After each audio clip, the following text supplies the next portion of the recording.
You are now watching Miami Trap Stars.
All right, shalom, Shabbat shalom, Shabbat shalom, Shabbat shalom.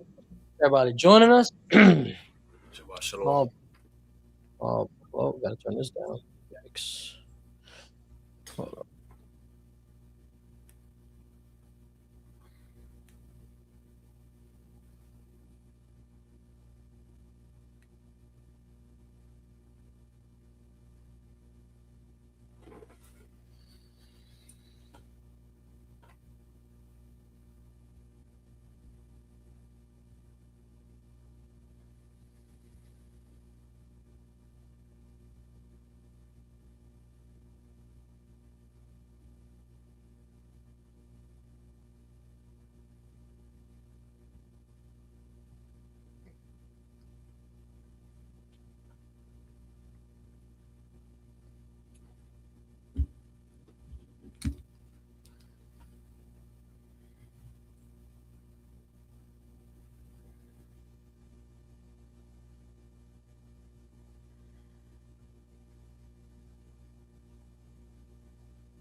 Salakia, can you hear me now?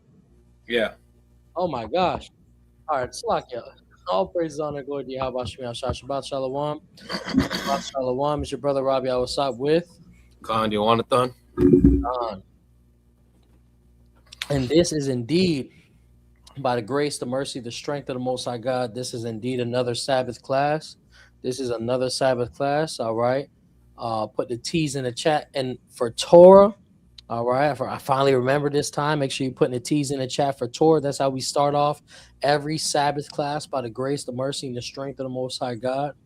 Right. Make sure you guys are hitting that like button. Make sure you guys are sharing the video. Please make sure you guys are sharing the video and you are hitting that like button. Please. And thank you. All right. Please make sure you guys are hitting that like button and sharing the video, please. And thank you. All right. All praises, all honor, all glory to the Most High. You have two options if you would like to chat with us. You can either become a member, the link is at the top of the chat, or you can join our Discord.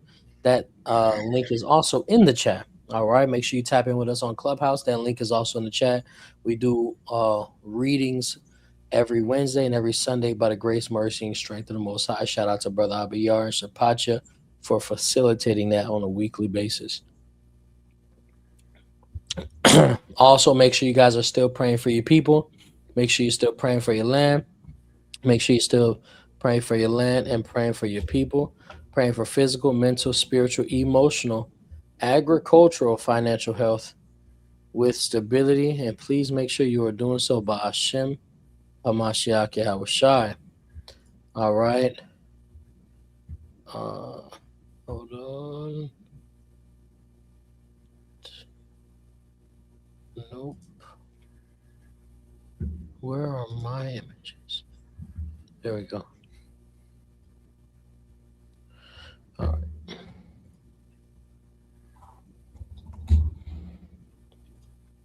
All right, ladies and gentlemen.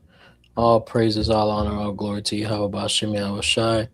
All right. All praises, all glory to Yahweh Bashem Yahawashi. Again, make sure you guys are hitting that like button, sharing the video, hitting the like button. All right, praying for your people. Make sure you're praying for your land. Make sure you're praying for your people. Make sure you're praying for your land and your people. Make sure you're praying for physical, mental, spiritual, emotional, agricultural, financial health with stability and doing so by Shemi Shine. All right. As we have been consistently, fervently sharing with you, brothers and sisters, Passover 2026. All right. We are asking and we are beseeching you, join us for a sacred evening of remembrance and fellowship Tuesday, March 31st, 2026, 7 p.m. in South Florida. All right, Servants of Yahweh Ministries Incorporated. You must VP. You can do so by contacting us via phone on 786-771-0114, 786-771-0114, or admin at servyhwh.info. That is ADMIN at servyhwh.info. The donation or the entry donation would be $50 for ages 13 and up. All right, the entry donation would be $50 for ages 13 and up. If you are ages 12 and under, you would be free. Any households of 8 or more require a table, which would be $300. All right. All praises, honor, and glory to the Most High. This flyer, this invitation is public. It is shareable. Make sure you link with us on Facebook and Instagram and get the word out to your fellow Israelite abroad by Hashem Mashiach Yahawashi. All right. All praises to the Most High. Of course, again, make sure you tap in with us on Discord. Tap in with us on Clubhouse. All right. And if you would like to chat in this during our Sabbath classes or Holy Convocation classes, you can become a member. That link is at the top of the chat. I definitely want to give a big shout out also to everybody in the Discord. All right, that thing is really coming together. Preach Yahawanathan, we looking forward for your return by the grace of God, Lord willing. Yeah, Con. Is the calendar text program still down? It should not be. But Brother Willie, if you have not received the calendar yet, oh snap! You're saying, did nobody get any text messages concerning class or the Sabbath or anything like that? No, I didn't get it yesterday. Damn. Okay, let me look at that. Salaki, I gotta look at that then. That's my bad, ladies and gentlemen. I do apologize. That's my bad. All right. All praise to the Most High, Salakia. All right. I'll definitely take a look at that after class. The water for bringing that up, Brother Willie. All praises to the Most High. All right. But yeah, man, make sure you're tapping in with us. Just kind of a reminder about the time change, and maybe it would have something to do with that. No, that text blast app, it goes with different time zones and everything like that. It's set on my time zone, so it doesn't matter. It'll go out whatever time I set it to go out. But if it is acting up, I will again take a look at that by the grace of the Most High. So definitely, again, appreciate you guys being on your P's and Q's. All right, dotting your I's and crossing your T's. Again, shout out to everybody who's been joining us and helping us build up the Discord. We got wave 2. We got wave 2 coming soon. I promise you that by the grace, mercy, love, and strength of God. We got wave 2 coming soon. All right, for the updates on Discord. All right. But yeah, man, without any further ado, we're going to get right into it. Make sure you guys are hitting that like button. Make sure you guys are sharing the video. Make sure you guys are sharing the video. And make sure you guys are hitting that like button. All right. All praises, honor, and glory to the Most High God in heaven. Drop the T's in the chat for Torah. Drop the T's in the chat for Torah. All right. We're going to get started off where we normally do. In the book of Matthew, chapter 23, verse 34 in the New Living Translation. Of course, ladies and gentlemen, if you ever have any questions, whether it is on topic or it is off topic, we encourage you, brothers and sisters, to be asking your questions, and we will give you an answer by the grace of God, to the ability in which He does provide us. We also encourage brothers and sisters to be taking notes. So if you have yet to do so, please go get your study and note-taking material, your pens, your pencils, your notebooks, your highlighters, and please, most importantly, have your Bibles out and be reading along with us by the grace, the mercy, strength, and love of the Most High God. All right? All praises, honor, and glory. 1 yes, 2 no. Is everybody ready to go? 1 yes, 2 no. Is everybody ready to go? Drop the T's in the chat. If you're not a member and you want to join the chat, man, click the link at the top.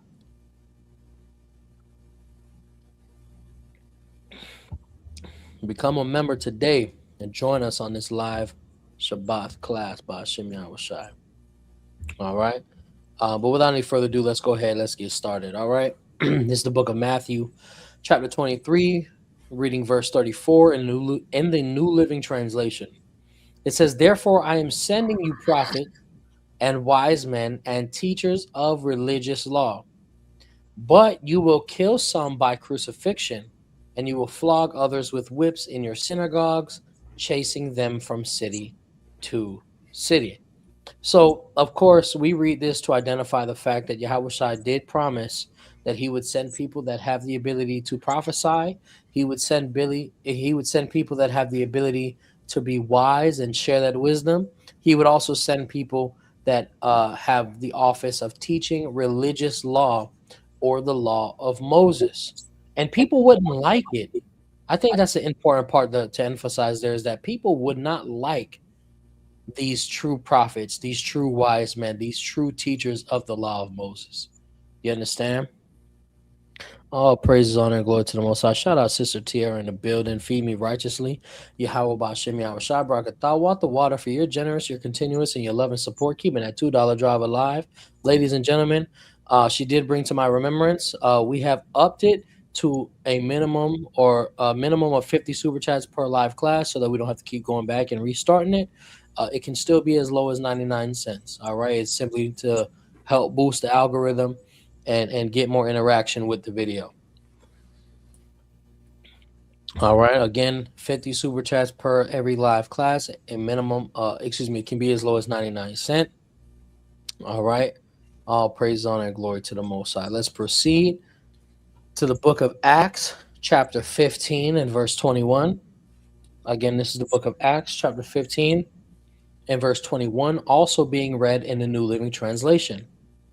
For these laws of Moses have been preached in Jewish synagogues in every city on every Sabbath for many generations.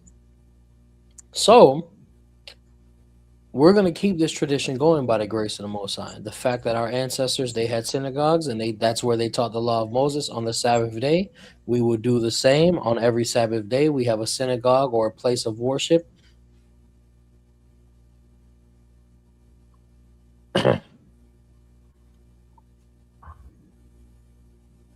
Hold on.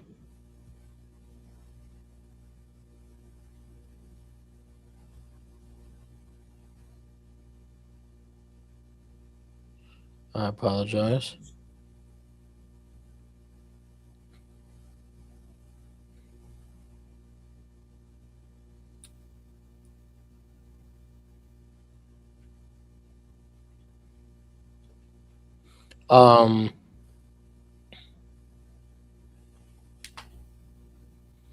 So yes, to keep this tradition going by the grace of the Most High. Hold on.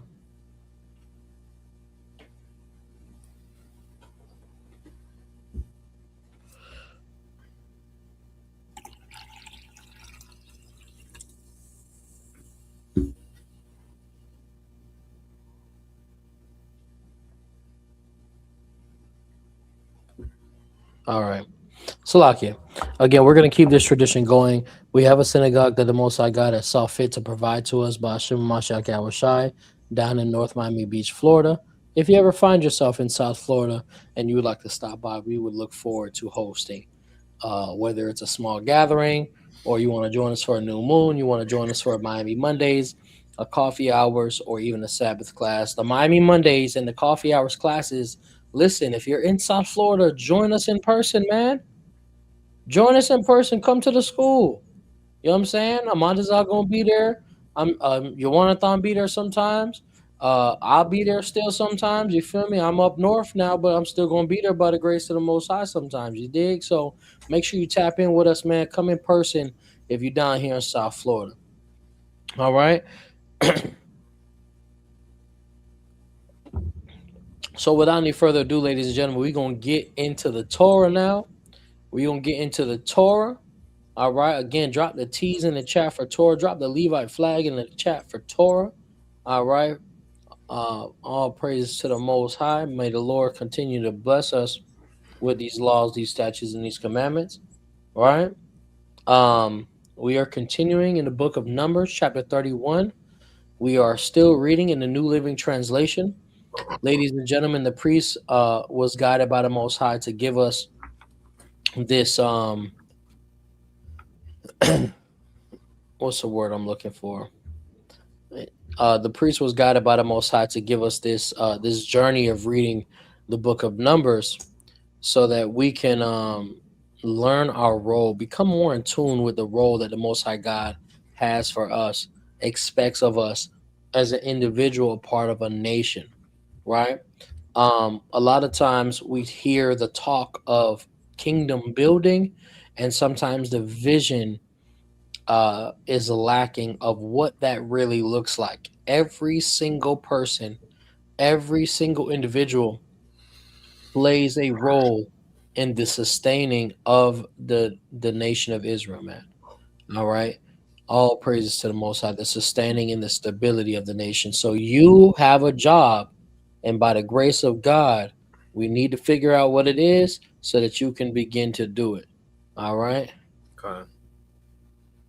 All praises to the Most High. So without any further ado, we're going to continue reading in the Torah, the book of Numbers, chapter 31, starting at verse 1.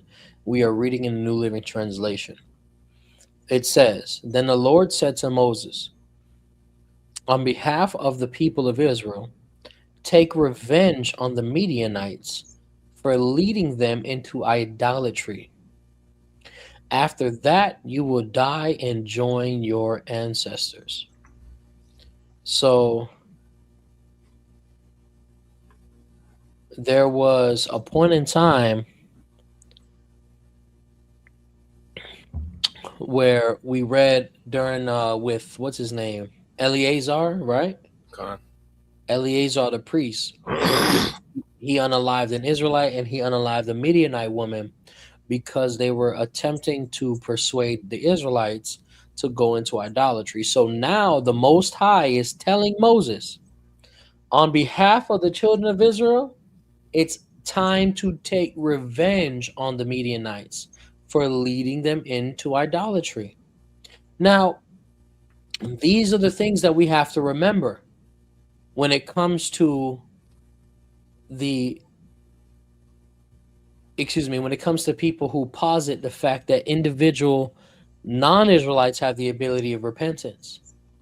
The entire people of Midian are paying for what a portion of them planned to do. Con. Right? This is the word of God. He says, take revenge on the Midianites for leading them into idolatry. Then he tells Moses, after that, you will die and you will join your ancestors. Right? Let's continue. Verse 3.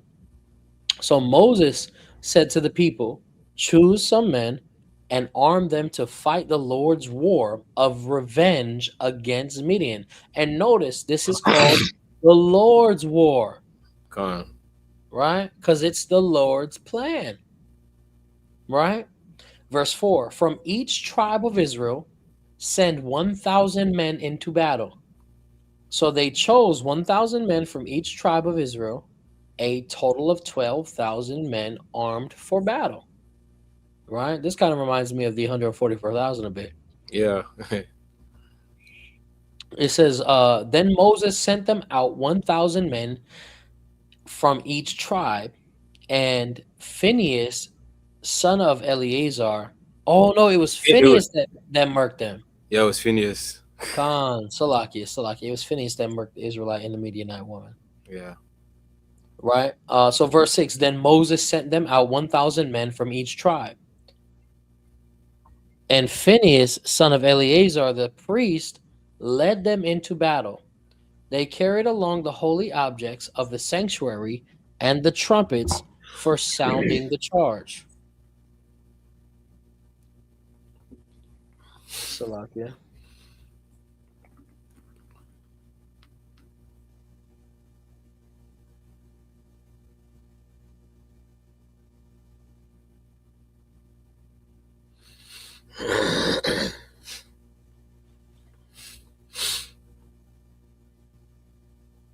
I apologize, guys.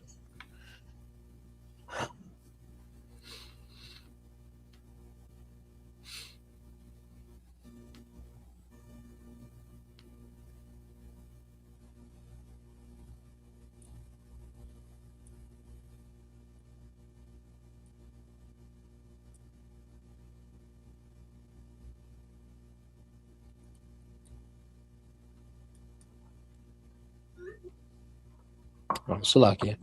So again, the book of Numbers, chapter 31 and verse 6, in the New Living Translation. It says, then Moses sent them out 1,000 men from each tribe, and Phinehas, son of Eleazar the priest, led them into battle. They carried along the holy objects of the sanctuary and the trumpets for sounding the charge.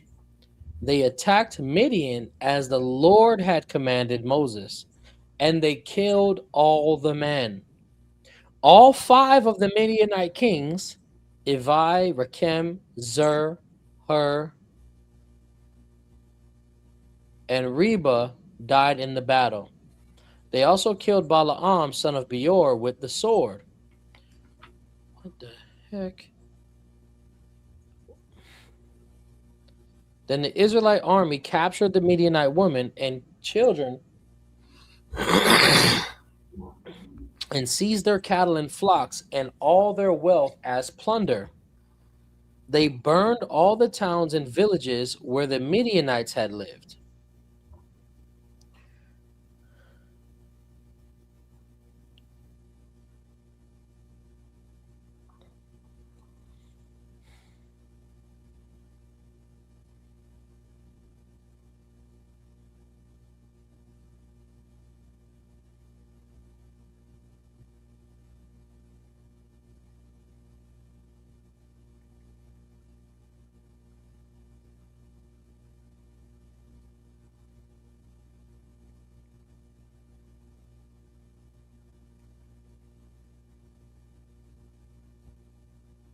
I do apologize, guys.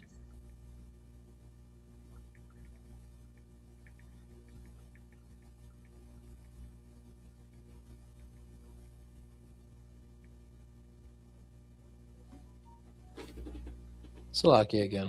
So continuing the book of Numbers, chapter 31 and verse 10. They burned all the towns and villages where the Midianites had lived. After they had gathered the plunder and captives, both people and animals, they brought them all to Moses and Eleazar the priest, and to the whole community of Israel, which was camped on the plains of Moab beside the Jordan River across from Jericho. Moses, Eleazar the priest, and all the leaders of the community went to meet them outside the camp. But Moses was furious with all the generals and captains who had returned from battle. Real quick. Hebrew, the commanders of thousands. Okay. Verse 15. Why have you let all the women live? He demanded. These are the very ones who followed Balaam's advice and caused the people of Israel to rebel against the Lord at Mount Peor. They are the ones who caused the plague to strike the Lord's people. So we wanted to spare the women, and Moses is like, yo, they were the exact problem. And people were, he was emphasizing the fact that they were the ones that were used. You can't trust these women. And going back to the same, it was Numbers 25 where Phineas, where he had slew the woman and the man for bringing the woman into his tent. And it shows it was a woman. As soon as he even questioned it, he just killed her right then and there. So it would be important to make sure that they definitely, right? Gone. That they definitely get marked. Huge importance, right? Let's continue verse 17. So kill all the boys and all the women who have had intercourse with a man. Only the young girls who are virgins may live. You may keep them for yourselves. And all of you who have killed anyone or touched a dead body must stay outside the camp for 7 days. You must purify yourselves and your captives on the 3rd and 7th days. Purify all your clothing too, and everything made of leather, goat hair, or wood. Then Eleazar the priest said to the men who were in the battle, the Lord has given Moses this legal requirement. Anything made of gold, silver, bronze, iron, tin, or lead, that is, all metals that do not burn, must be passed through fire in order to be made ceremonially pure. These metal objects must then be further purified with the water of purification, But everything that burns must be purified by the water alone. On the seventh day you must wash your clothes and be purified. Then you may return to the camp. Verse 25. And the Lord said to Moses, you and Eleazar, the priests and the family leaders of each tribe are to make a list of all the plunder taken in the battle, including the people and animals. Then divide the plunder into 2 parts and give half to the men who fought the battle and half to the rest of the people. From the army's portion, first give the Lord his share of the plunder, 1 of every 500 of the prisoners and of the cattle, donkeys, sheep, and goats. So 500 people, the Lord would get 1 of them. Right? That's not even 10%. Yeah. 500 cattle, the Lord would get 1 of them. So if there's 1,000 of them, the Lord would get 2. And so on and so forth. Right? Verse 29. Give this share of the army's half to Eleazar the priest as an offering to the Lord. From the half that belongs to the people of Israel, take 1 of every 50 of the prisoners and of the cattle, donkeys, sheep, goats, and other animals. Give this share to the Levites who are in charge of maintaining the Lord's tabernacle. So, because you have to remember, there was the high priest and the priestly order, and then there was the common Levites, if you will, that helped them keep the tabernacle in order. Right? That's where the division of tithes also comes in.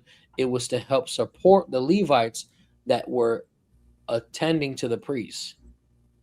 All right? Hopefully everybody's walking with us so far.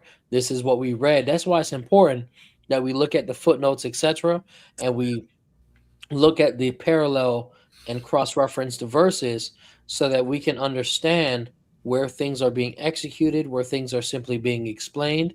And when they are explained, we must take that explanation, that definition of that term or that job, etc., and understand when it's being applied. He already explained to us the division of the tithes. He explained to us the division of the portions between the priests and the Levites that assisted the priests, and why they would get this and why they would get that. And this is one of the examples of it actually occurring. Okay? Verse 31.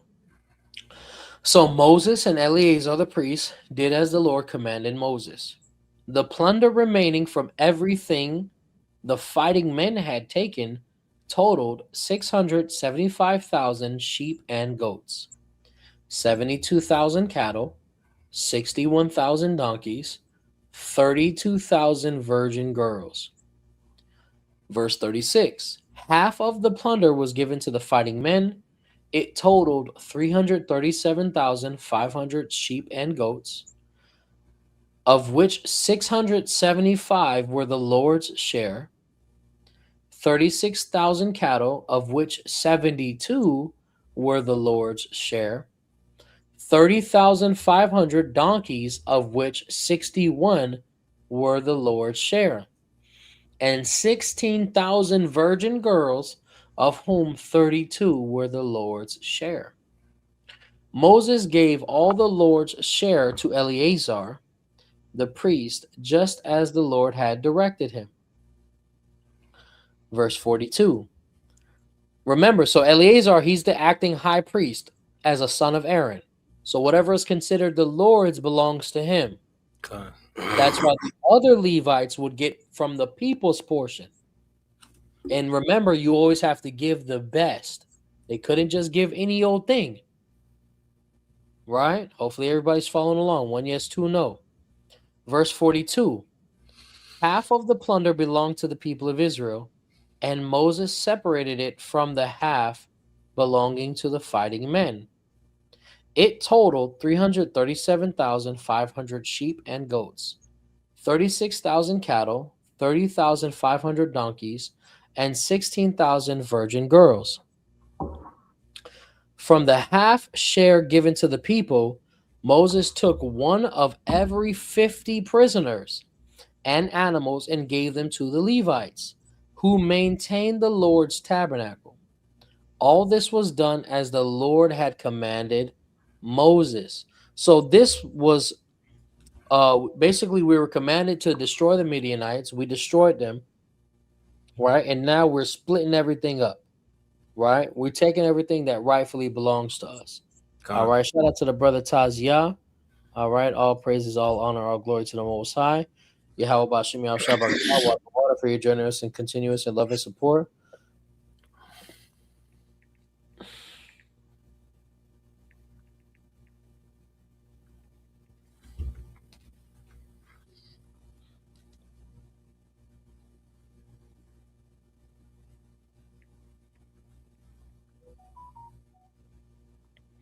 Right.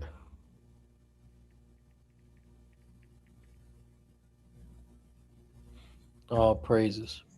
So let's continue with the book of Numbers, chapter 31, starting at verse 48.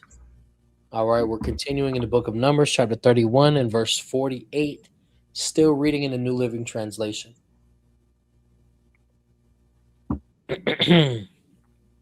It says, Then all the generals and captains came to Moses and said, We, your servants, have accounted for all the men. Real quick, Salaki, before we continue, right?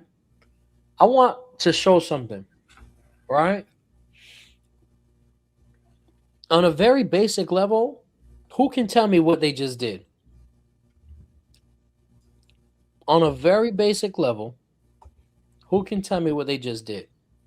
All right. If you're not a member and you would like to input, become a member. The link is at the top of the chat.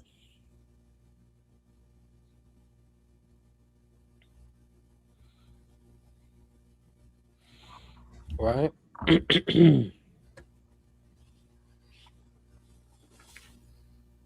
Who can tell me on a very basic level what they just did?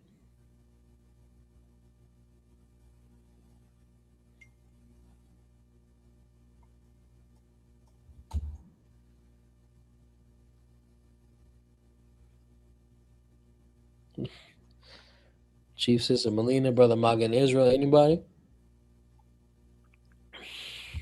On a very basic level. What they just did was accounting. Right? Very basic level. Accounting. And then they were able to split up what they made. Right? The Most High God sent them on a mission. And then when they brought everything back, they didn't what's the word I'm looking for? They didn't say, oh, every man for himself. Right? Yeah. The Lord gave strict commandment and said, look, gather everything together, count it all out. Then the people who actually went and fought in the war, they'll get half. The rest of the nation of the people, they'll get half. Out of the people who fought, that'll go to the high priest. Out of the people who did not fight, that'll go to the Levites, the other Levites that help keep the tabernacle clean. Right? And then everybody else, you know what I'm saying? As far as the people, they would divvy it up amongst the people, and then they would divvy it up amongst the men that fought. You understand? So this is something to keep in mind. In the book of Sirach, eventually we're going to get to it, but he talks about things not to be ashamed of. And one of the things not to be ashamed of is taking account of your substance. Right?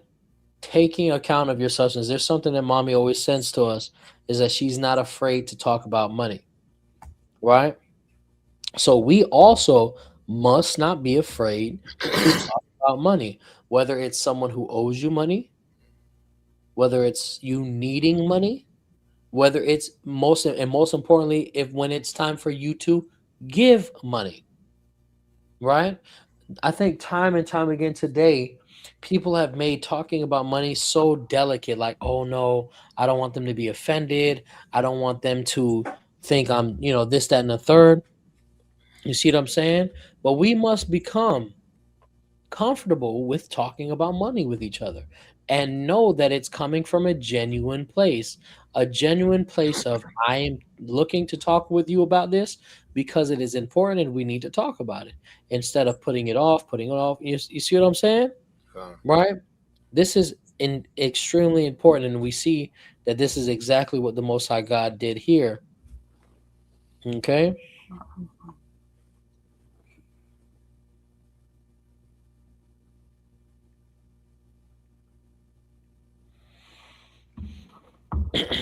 Was take accounting.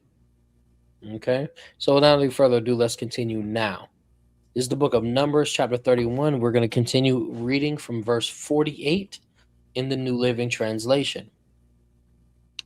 Then all the generals and captains came to Moses and said, "We, your servants, have accounted for all the men who went out to battle under your command. Not one of us is missing."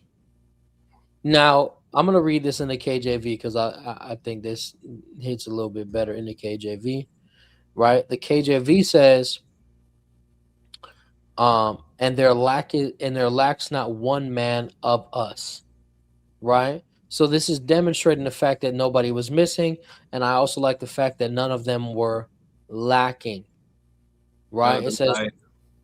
you said what? None of them died. They all came back. Mhm. No man lacked.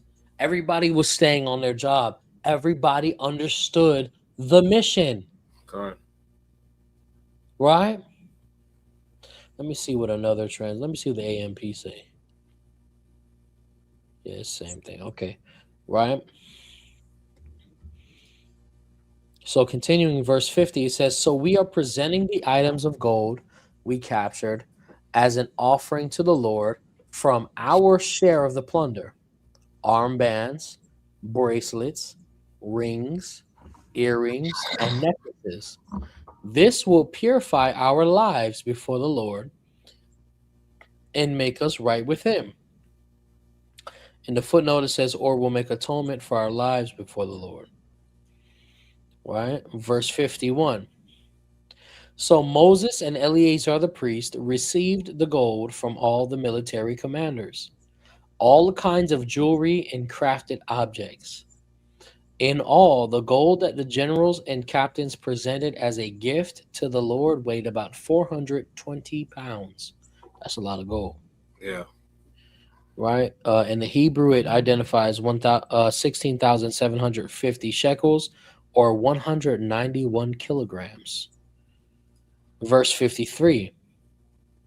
All the fighting men had taken some of the plunder for themselves. So Moses and Eleazar the priest accepted the gifts from the generals and captains and brought the gold to the tabernacle as a reminder to the Lord that the people of Israel belong to him. So I also want to make mention of this right here because it's important. They already gave what the Lord requested, Yeah. right?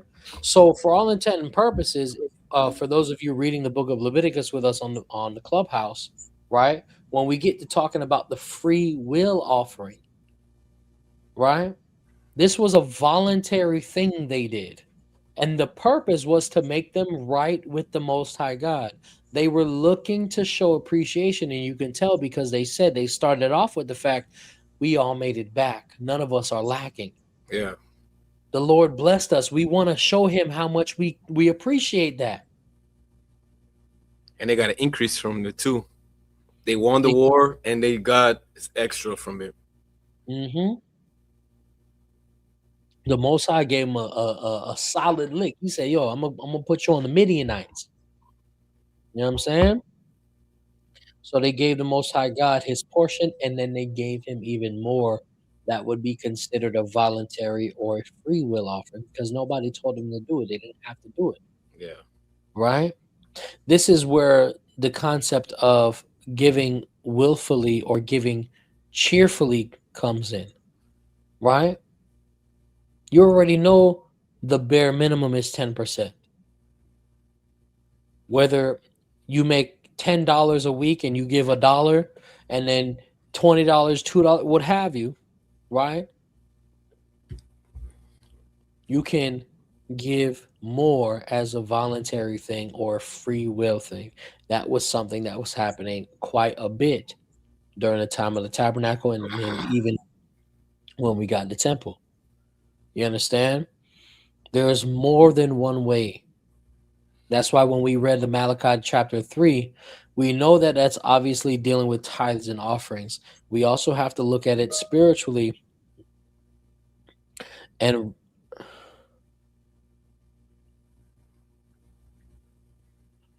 realize what else are we doing for the Most High? How much are we volunteering to serve Him? Right? All praise to gold right now for 1 ounce is $5,000. Jesus Christ. And they gave 191 kilograms. Let's look that up since you brought that up, brother.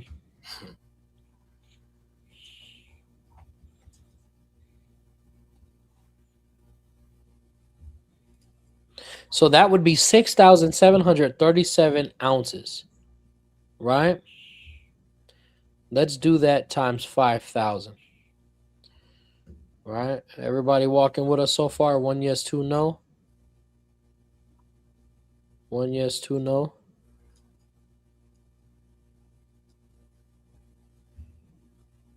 Almost 32 million standard US dollars.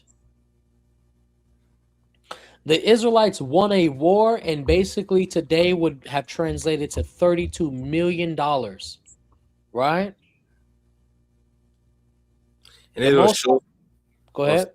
Also, No. it'll show that the Most High will have it ready for us. We don't even have to build it or do anything. They already had it ready for us. We're just waiting for it. So We it's didn't like really even have to labor for it. Amen. exactly. It's the same thing like when we go into the kingdom. He says we're gonna take it. We're not gonna build it. We're gonna take it. So that means it's already ready for us. It's ready for us to take Yeah. it. But the question is, do we want it? How bad do we really want it? Right? Salakia.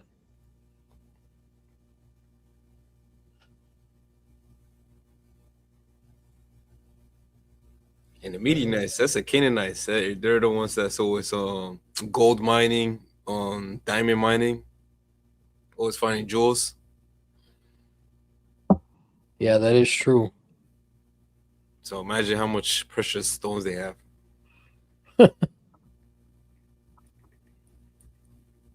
So now, the fact that these brothers they went and they fought a war, right? And today it would have been recognized as giving the Most High 32 million, right? They gave them all the gold, the armbands, etc., right? The Most High wakes us up every day.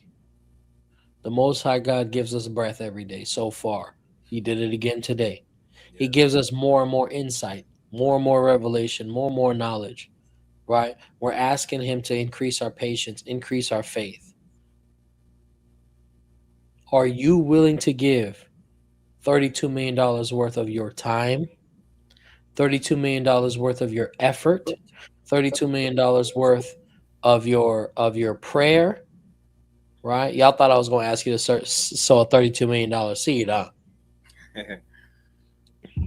Listen, I would take it. I ain't gonna lie to you. We would take it. And listen, I'm just saying, if somebody decided to do that, you would see a school. You would see 3 schools in Florida for South, Central, and North. You'd see a school in the Northeast by the grace of God. You'd see a school in almost every metropolitan area of North America. You understand?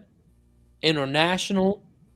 And although we have a small team right now, by the grace of God, we'd figure something out. You feel me? You'll see where that's going to go.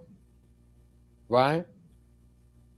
But I'm telling you, for this fight that we're fighting, remember, we don't wrestle against flesh and blood, but against spiritual wickedness in high places. So this is a war. And the Most High God is waking you up every day and making you live and making sure that you lack nothing, that none of us are lacking, right? So what are we going to then voluntarily give to the Lord to show our appreciation? Are y'all walking with me so far? I want to make sure y'all walking with me. 1 yes, 2 no. 1 yes, 2 no. Shout out Zaquan Dabara in the building. Shalom, shalom, shalom. This is the day that Yahweh has made. We will rejoice and be glad in it. God, Israel. All praises to the Most High. Right?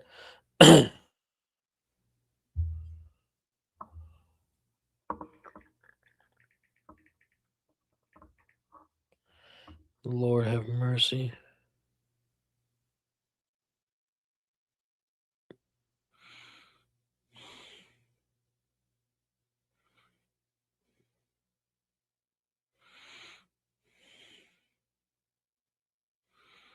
Jesus Christ.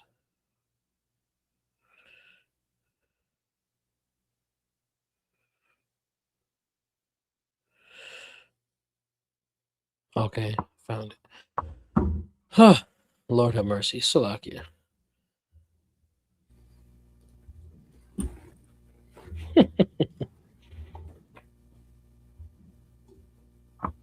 Right.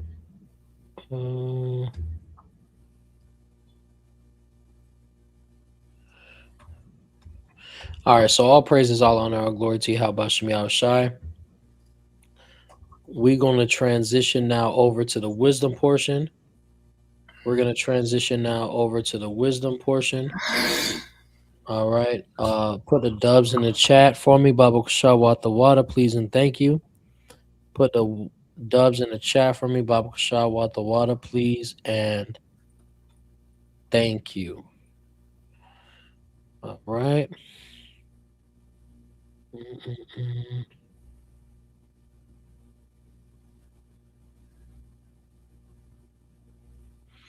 All right, we're going to transition over to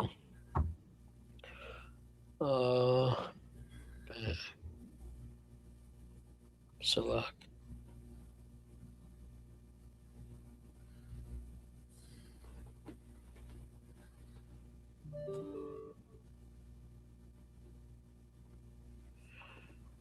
What?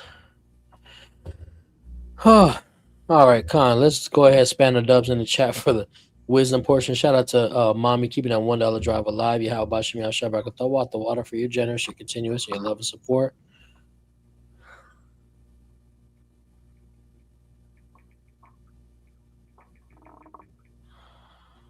Oh my God.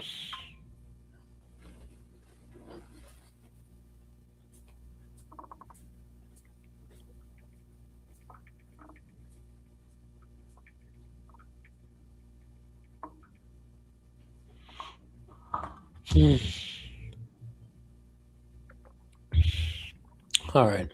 A lot of stuff is happening right now that I did not expect to be occurring, but that's what it is. Right?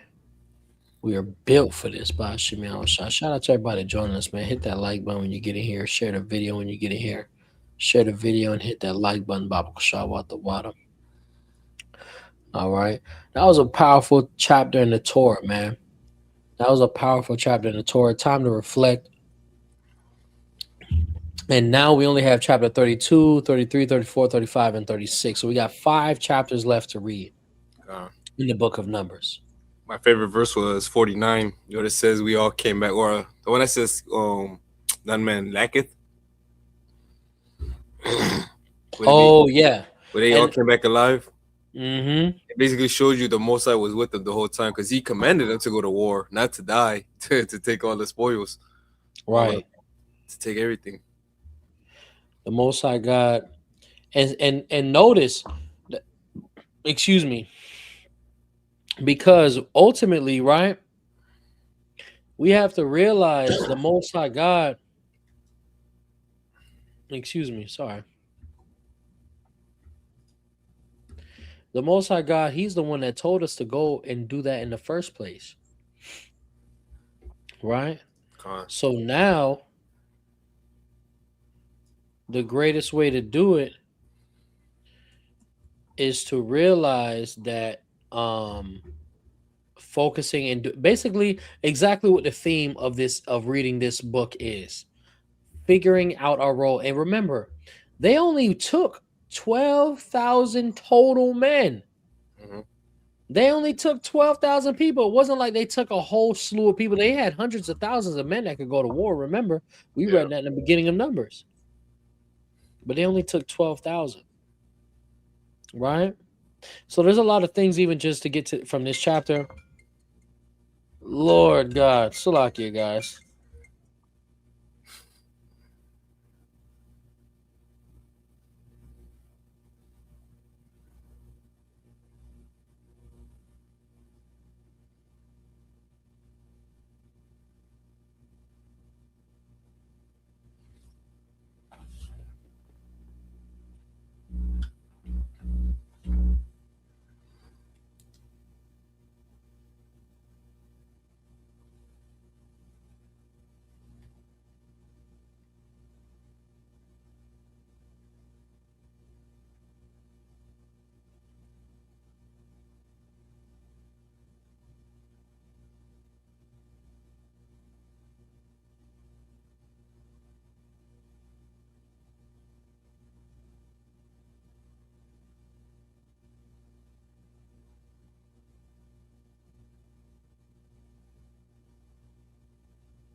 All right, Salakia.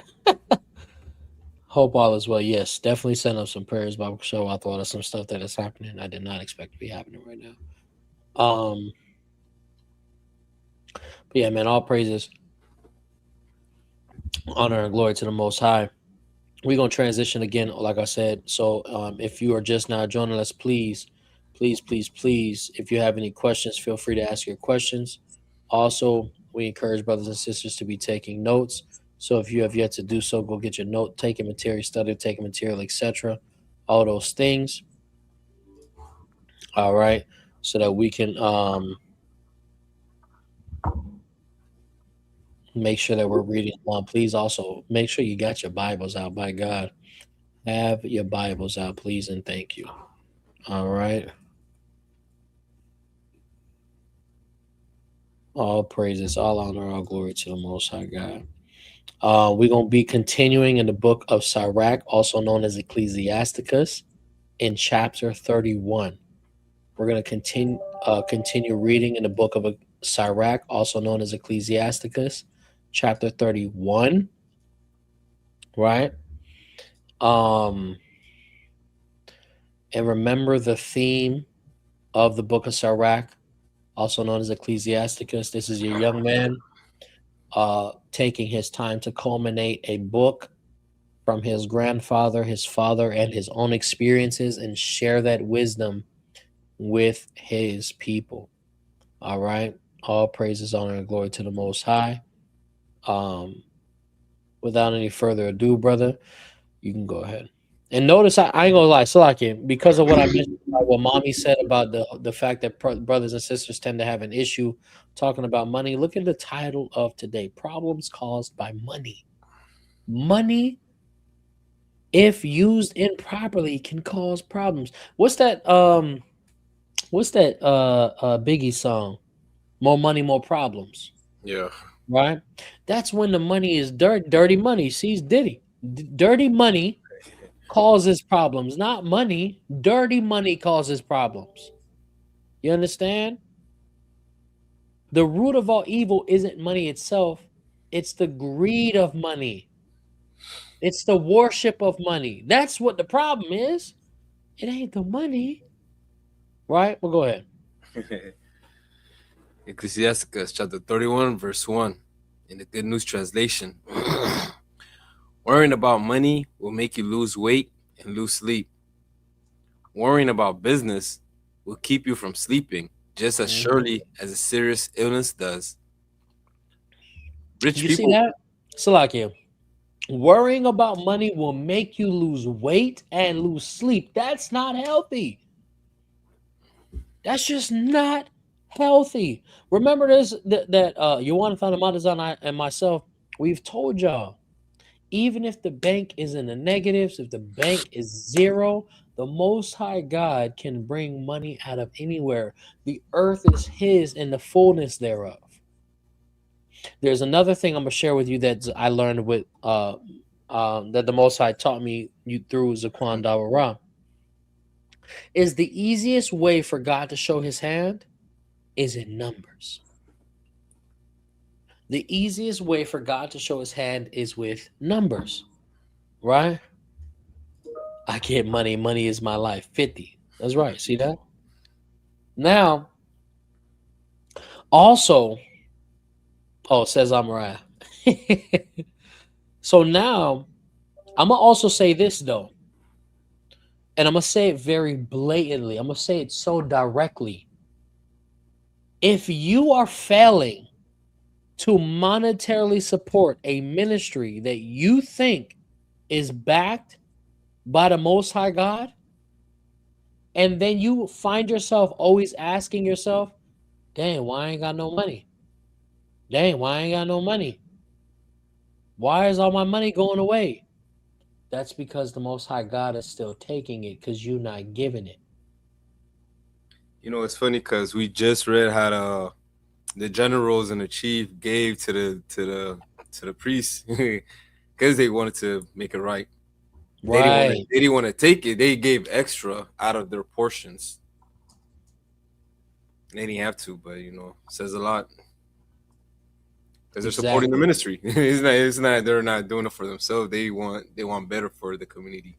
That's what it's saying. So now you have to ask yourself, how much do you really believe? Right? Because let me be honest, right? And somebody tell me if I'm tripping. Right? If God, on a simple level, is only asking for 10%, that means you still have 90%. Look at the distribution of the funds or the spoils that we just took from Midian. The Most High only asked for 1 out of every 500 and 1 out of every 50. That's not even 10%. You understand? So we have to realize the worry comes from the fact that our hands are open when it's time to receive, but then we close them when it's time to give. Everybody wants help. But when they see somebody else needs help, they're reluctant to give it. Y'all hearing me? 1 yes, 2 no. Y'all hearing me? 1 yes, 2 no. Baba Kasha Wata Wata, let me know. Right? Baba Kasha Wata Wata, let me know. All right. Slocky, started again from the top. Baba Kasha, book, chapter, verse. Ecclesiasticus chapter 31, verse 1, in a Good News translation. Worrying Mm-hmm. about money will make you lose weight and lose sleep.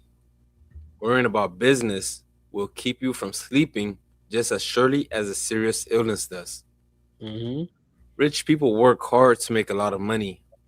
Then they sit back and live in luxury. Poor people work hard and have nothing to show for it. And when they rest, they are still poor. Wait, what? They are still poor. And when they rest, they are still poor. Worrying about business will keep you from sleeping just as surely as a serious illness does. So this lets you know how horrible it is to be so concerned with money. Rich people work hard to make a lot of money. Then they can sit back and live in luxury. Poor people work hard and have nothing to show for it. And when they rest, they are still poor. We're going to find the balance between these two things. Why is it that both are working hard, but yet still one is poor? Right? Let's keep going. Verse 5. No one who loves money can be judged innocent. What? No one who loves money can be judged innocent. Did you hear that, guys? No one who loves money can be judged innocent. Right? Because the love of money is the root of all evil.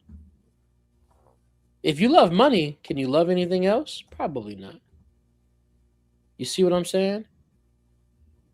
This is where the balance is coming in from, right? Because we read about the greedy people. Remember that? We read about the fact that they can't really enjoy their lives because they're so stingy. They're stingy with themselves. Right? They're stingy with themselves.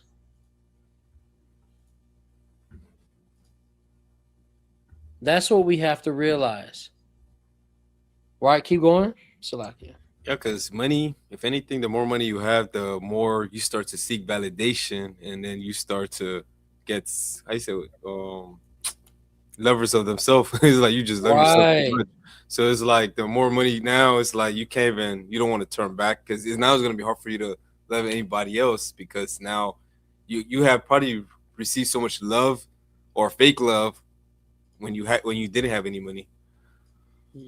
So And that love that you have for that money is overwhelming your love for yeah, anyone and everyone else. yeah, because you're just For gonna anyone and anything else, Salakia. yeah, because you're gonna want to keep just getting more money and more money and more money till Right. you can't even love anybody else. That's locked. Verse 5. No one who loves money can be judged innocent. His Mm-hmm. efforts to get rich have led him into sin. Wait, what? His efforts to get rich have led him to sin. So now we see the difference. The effort that this rich man has put in, right, has led him into sin. We also read, I want to say in the 20s, right? Yeah. We also read in the 20s about how what's the word I'm looking for? About how the basically seeking profit or being a salesman, right, is basically sinning at the same time, Yeah. right? Roughly paraphrasing. I want to say it was Sirach chapter 27. Hopefully y'all taking notes, right? I'm correlating these two things, right, with each other. So now we have to realize the importance of the correlation and the parallel because that's what we're getting here, right? So, like, you started again from verse 5, please. Ecclesiasticus chapter 31, verse 5. Mm-hmm. No one who loves money can be judged innocent. His efforts to get rich have led him into sin. Mm-hmm.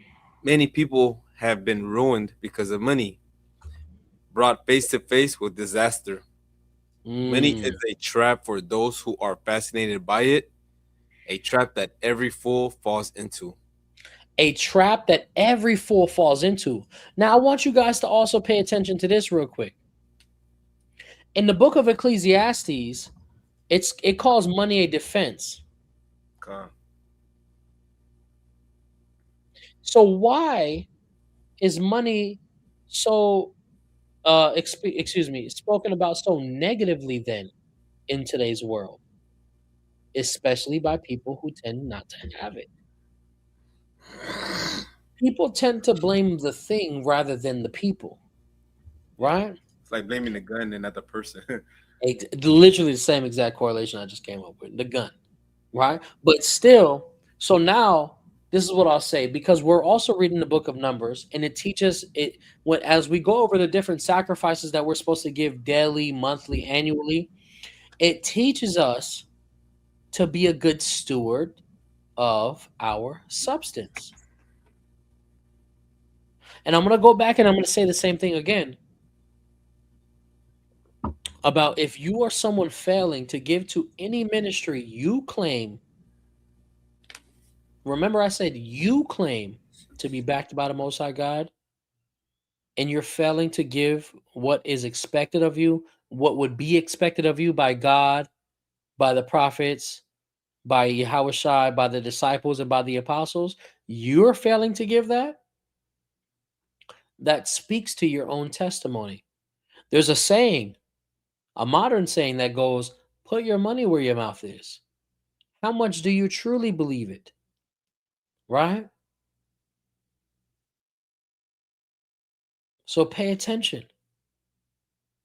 And I can attest personally, and I can even give you other people who can attest that when they give and it's cheerfully, that must coincide with one another. When you give, it must be cheerfully, like we just read about those generals and those captains in the book of Numbers, chapter 31. They gave it voluntarily. They were happy to do it, right? Pay attention, man. It says a trap that every fool falls into. Right? Verse 8. Lack of integrity, lack of honor, you know, tendency Mhm. to self-respect. The opposite the opposite tenets of self-respect. Yeah. Verse 8. A person who gets rich without sinfully chasing after money is fortunate. Is what? Is fortunate. Do you know anyone like that? If so, we will congratulate him for performing a miracle that no one else has ever been able to do. If anyone has ever passed this test, he can well be proud. Has anyone ever known that he could get away with cheating someone and not taking advantage of it? If so, he deserves his wealth, and everyone will praise him for his generosity. And you see that rhetorical question it asked? Do you know anyone like that? Do you know anyone, right, who has gotten rich without sinfully chasing after money? Hmm? Ask that question. Hmm. That goes for brothers in the truth, outside the truth, above the truth, below the truth, beside the truth. You understand? Do you know anyone who has gotten rich without sinfully chasing after it? And notice that he made this rhetorical remark. If so, we will congratulate him for performing a miracle that no one else has ever been able to do. Right? Does that mean that nobody ever has done it? It's just that it's unheard of. That's the point that he's making. The same way that's similar to Solomon saying he didn't find not one righteous woman on the earth. Yeah. We know that's not true. But it's the point that they're far and few in between, right? And same with the salesperson. Not every salesperson has to lie, but majority will lie to get to Hmm. just to make that sale. Because those demons are always there. Those demons are always tempting, and the Most High God always provides a way out. It's a choice of life and death. And it also goes back into what I was saying last night, Psalm 127:1. Always ask yourself, is Yahweh getting the glory here? Right? Start back from verse 8, Baba Shah. Ecclesiasticus chapter 31, verse 8. A person who gets rich without simply chasing after money is fortunate. Do you know anyone like that? If so, we will congratulate him for performing a miracle that no one else have ever been able to do. Mm-hmm. If anyone has ever passed this test, he can well be proud. He can what? He can well be proud. He can well be proud. Read. Has anyone ever known that he could get away with cheating someone and not taking advantage of it? Mm-hmm. If so, he deserves his wealth, and everyone will praise him for his generosity. Hold on, Salakia. So now, because now look at verse 10. If anyone has ever passed this test, the test is integrity. You know, and shout out to moms. I don't want to do promo on the Sabbath, but I will say from my personal experience, from my 30 years on this earth, which is not really a lot, I'm just emphasizing time, right? I've never come across someone who sells insurance and is just a good person. A good person and a insurance salesperson are never the same thing. I hope you are hearing me. Insurance companies are the devil. Okay? However, when I came across mommy, she truly lives to the name of her company. Right? And if you ever find a way to do business with mommy, you will learn that. All right. Again, it's the Sabbath, so I'm trying to tread lightly as far as the promotion, you know, or speaking of it. So maybe we do that another day, but still, right? There's a test that the author just mentioned. It says if anyone has ever passed that test, he can well be proud. So if you're someone that has the ability of gaining monetary value and you didn't have to sin to get it, that is something that you can take thankfulness and gratitude in toward the Most High for giving you that power to overcome such a powerful demon. Right? Has anyone ever known that he could get away with cheating someone and not taking advantage of it? Have you ever come across the ability to lie or to cheat and you said and you chose that route? Right? If so, he deserves his wealth and everyone will praise him for his generosity. That's the point. You have to be able to be honest in every single way. And I told you guys today, money has become one of the most difficult things to talk about with people. And it's because of these sentiments that we see right here. They always either the person who is giving the money feels like the other person is trying to cheat them, or like there's always this feeling amongst it. Yeah. Right? We have to know that we are holding on to our self-respect. We have integrity. So even if the other person is acting with malice, that's their problem to deal with. Right? 1 yes 2 knows everybody following along with me. 1 yes 2 knows everybody following along with me. Baba Shawatawada. Right? If you can, go ahead, please. Ecclesiasticus chapter 31, verse 12. When you sit down at a fancy banquet, don't let your mouth hang open. And don't say, look at all that food. Look at what? All that food. Look at all that food over there. Right? In the book of Proverbs, it says it's better to take a knife and put it to your throat, my man. Right? Go ahead. Verse 13. It is impolite to have a greedy eye. Remember that. Nothing in creation is greedier than the eye. That is why it sheds tears so often. Man. Don't reach out for everything you see, and don't elbow people out of the way to get at the food. Right? Mm-hmm. Be considerate of the other people at the table and treat Mm-hmm. them the way you want it to be treated. When you get your food, eat it like a human being. Don't smack and slurp. Nobody can stand that. Nobody can what? Nobody can stand that. Now look, what is so interesting is that when I was reading this, I was like, man, where has this book been all my life? Don't smack and slurp, right? Can you believe and understand that this is in the Bible? Right? This is something that needs to be taught. This is a household manner.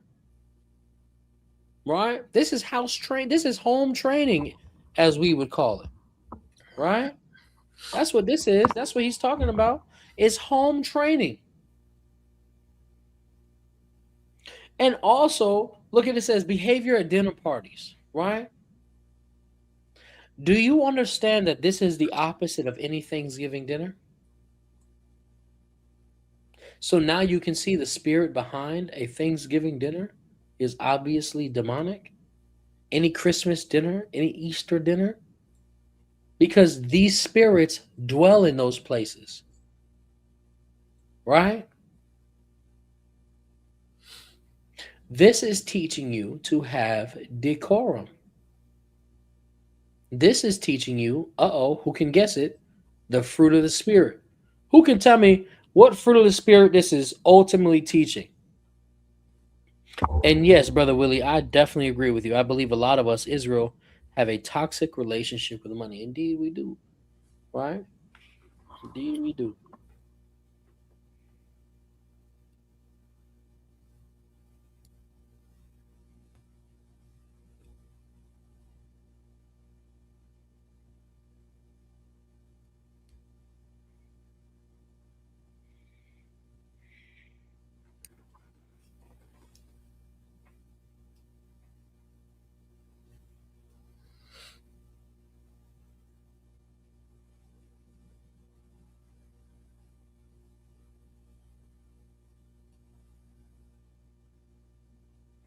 I say meekness.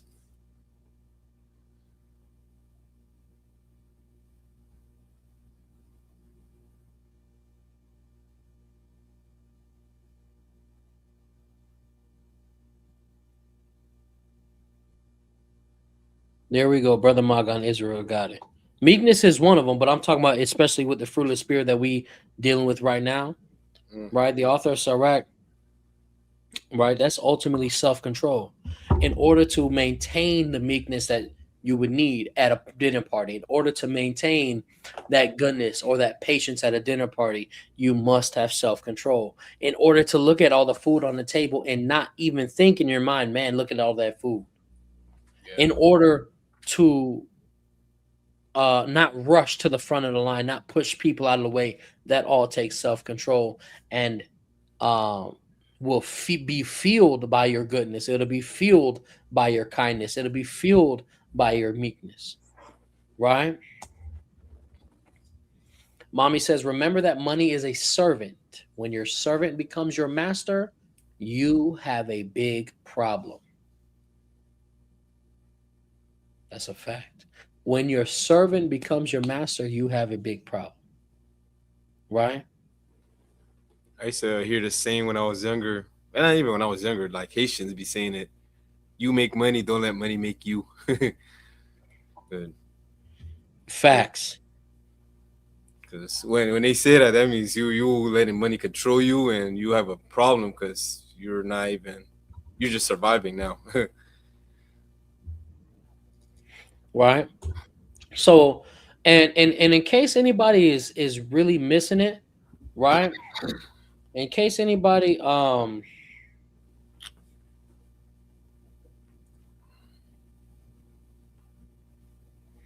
And in case anybody is thinking or feels in their spirit, and I want you guys to be honest, right? I want you guys to be honest. Because at the end of the day, I didn't put these chapters in these books. This is the date that these chapters popped up on, and these are the days that we have to learn it still.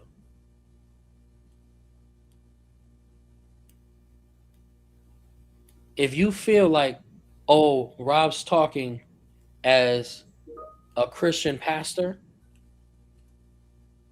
or trying to get this and try, these chapters are what we're reading. This is still in the Bible, and these are still requirements.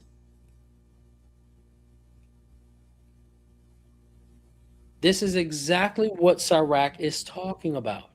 We should have the ability to have these conversations and not find it related to Christianity. Christianity ruined it because they're greedy.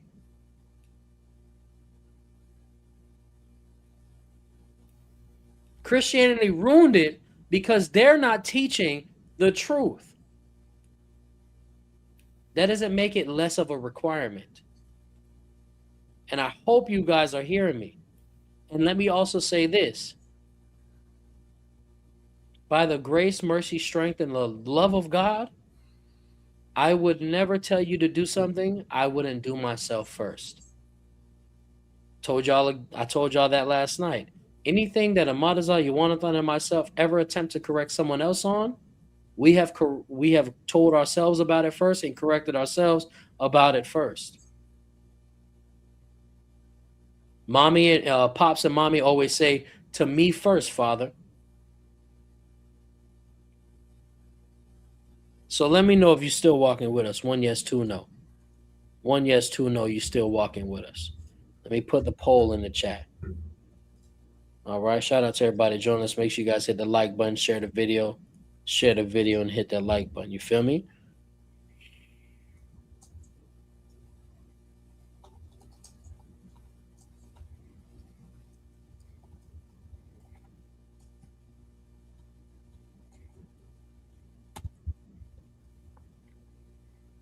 All right. Go ahead, Op. Wait. No, we did this part.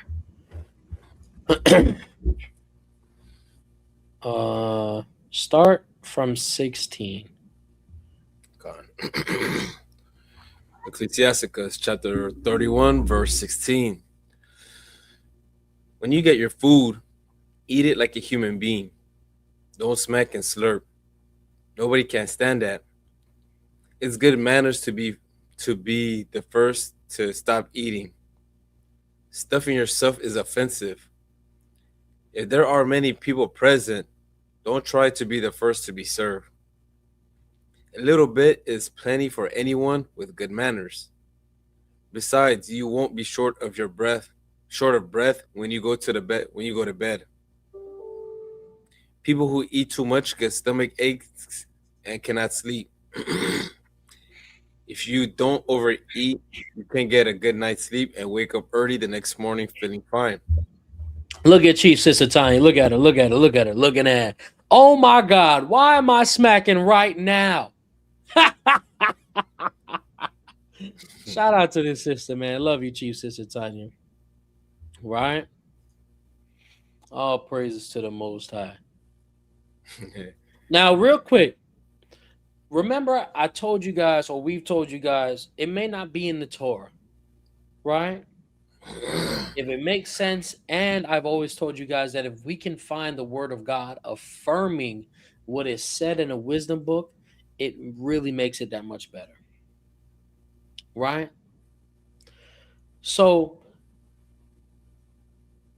this right here is not in the Torah. You're not going to find it there.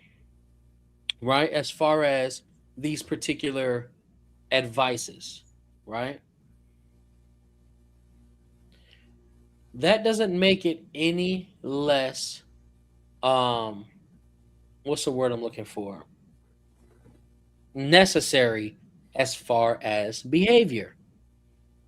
Remember, Yahawashi told us, "Let your good works shine before men, so that they may see your light and glorify your Father in heaven." God. Right?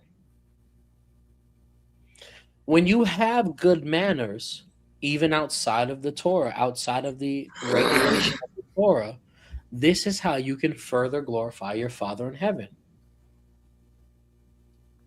You see? So, no, and the Torah doesn't tell you not to smack and slurp, but it's a demonstration of self control, honor, and integrity. In the Torah, it doesn't say people who eat too much get stomach aches and cannot sleep. It doesn't say that, right? But if we're taking care of the temple, our body, in which the Most High God provided us, you understand? Then this is good wisdom. This is something to follow, right? Go ahead, Salakia. Start from 19.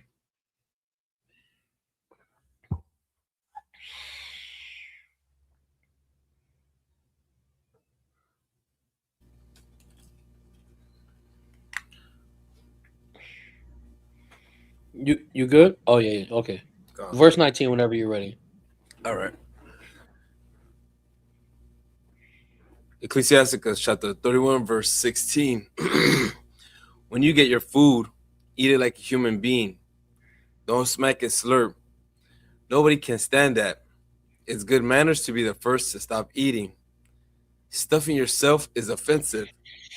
If there are any if there are many people present, don't try to be the first to be served.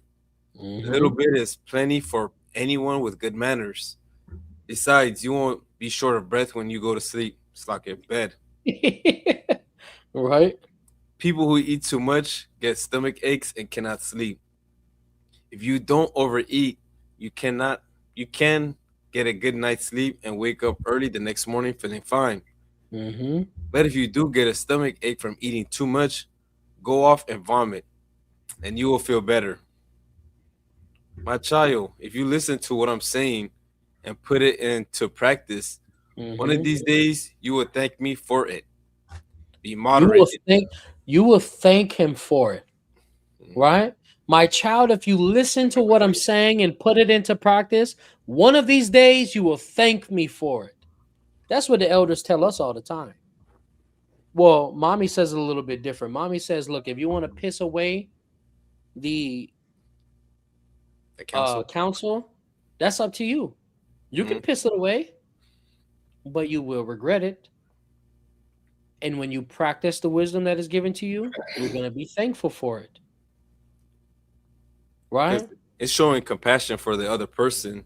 Like it may be you may like the smacking your food and doing certain things, but you got to be considerate about everybody else around you. Sometimes they don't Hmm. like that, so it's, showing compassion for the person next to you. I always see that Amen. as loving myself as loving my neighbors as I love myself. I wouldn't want my neighbors to do something that I wouldn't like. And you So see how that goes? yeah, The smacking might not bother you, but it bothers someone else. Something else might bother you that they do, right? con And if you would want them to show you the same courtesy, love your neighbor as yourself. Do unto others as you would have done unto you, con. So it is actually in the Torah. It's just not verbatim of these actual little things. right? Are y'all receiving these things, man? In the spirit of agreement, one yes, two no. Let us know. Talk to us, man. Are y'all receiving these things in the spirit of agreement? One yes, two no. Let us know. Talk to us. Because I would say like there's stuff even like in a marriage, there's stuff that probably my wife would do that annoys me, but then there's stuff that I do that annoys her also. So if we don't talk about it and understand each other in a way, I was like, you know what? I get it. I said you don't like when I do it this way, so it's the same way as vice versa. So we want to love each other and keep the peace in the house or wherever you are. Try to help not help. Be considerate of the others around you Right. because a lot of times we're not very considerate because just like you say even with the manner of like just eating and just looking at food and this and that. You don't want to go somewhere and somebody's acting greedy. Like, come on, act like you're civilized. That's what it comes down to.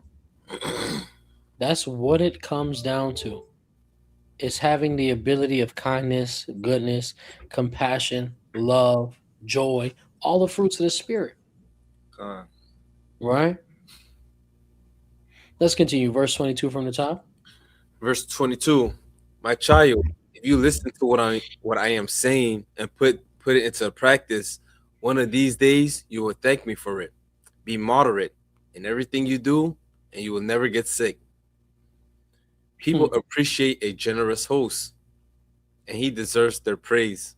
But everybody in town will complain about a host who is stingy with food. Everybody in town will complain about a host who is stingy with food. Right? When you invite someone over to the house, right, and you know you didn't have enough food to begin with, it's probably best not to offer it. Right? Because now you have to be stingy. Or guess what? You can also let them know, hey, if you come over, I don't have much to give, so I have to be. We have to do XYZ in moderation, etc. Set a boundary. That's in the definition of self-respect. Setting personal boundaries. Right? Go ahead. Verse 23, people appreciate a generous host, and he deserves their praise. But everybody in town will complain about a host who is stingy with food, and their complaints are justified. Don't try to prove your manhood by how much you can drink. Don't what? Don't try to prove your manhood by how much you can drink. This is kind of like kind of to me, because I be somebody drinks beer or wine, I call it a children's drink. Not that we actually give children beer and wine, right? You understand? But that kind of goes to what I be saying to people. Slakia, hold on. Zaquan Dabara said, the wisdom of Sirach satisfies the law of balance in all things that the Most High requires of us. Khan. Slakia, go ahead.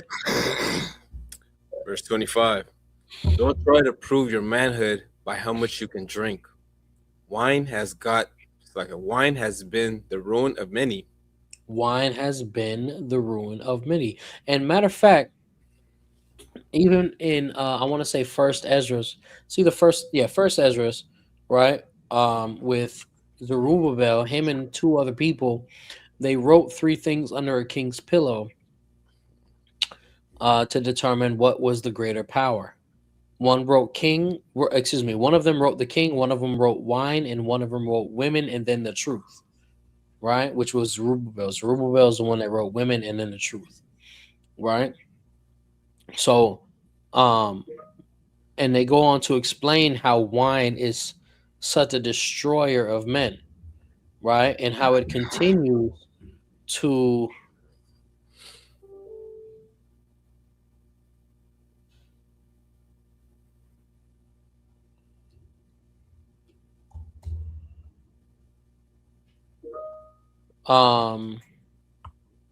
we have to be able to basically we have to be able to control ourselves, right? Again, I really see self-control being taught here, right? And I want to say this: if you guys ever, I'm going to start saying this more often. If there's ever a time that I reference something and you may be unaware of it in the Bible, I encourage you to do two things. Ask me where it is and go read it for yourself. I encourage you to do two things. Ask me where what I am referencing is and go read it for yourself. Right? If it's something that's not too lengthy, we will read it here, and I will still encourage you to go read it for yourself. Right? A lot of times people get bamboozled and whatnot.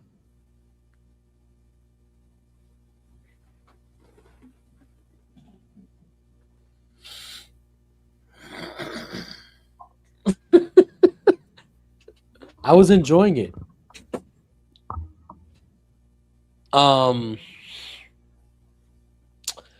Whatchamacallit, right? But yeah. So yeah, if I ever reference something, just let me know. I'll tell you where it is. You can read it for yourself, and we'll read it here as well. So like you read it from verse 23 again. Ecclesiasticus chapter 31, verse 23 in the Good News Translation. People appreciate a generous host, and he deserves their praise. But everybody in town will complain about a host who is stingy with food, and their complaints are justified. Don't try to prove your manhood by how much you can drink. Wine has been the ruin of many. An arrogant person's character shows through when he is in a drunken argument. In the same way that iron is tested when it is heated red hot and dipped in water. Wine can put new life into you if you drink it in moderation. What would life be without it? Wine was created. What would life be without it?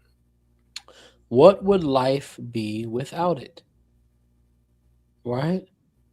So now, does this mean that life is all about wine and all about drinking?